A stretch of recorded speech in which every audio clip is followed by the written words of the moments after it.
Welcome to the demo for the FixedIT audio application.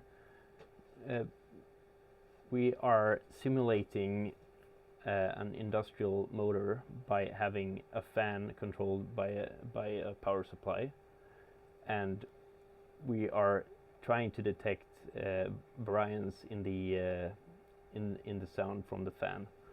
So if I stop the fan with my fingers, we have a spectral anomaly detected. If I were to lower the voltage of the fan, we can also detect that by having lower RPM. My voice is interrupting this. We can also detect a stopped fan.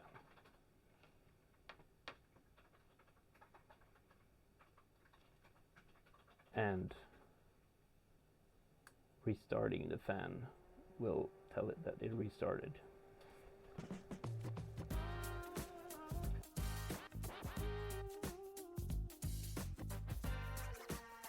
I am not a math genius by any stretch of the imagination, so of course math is it is an edge if you know math, a lot of math, but you don't have to.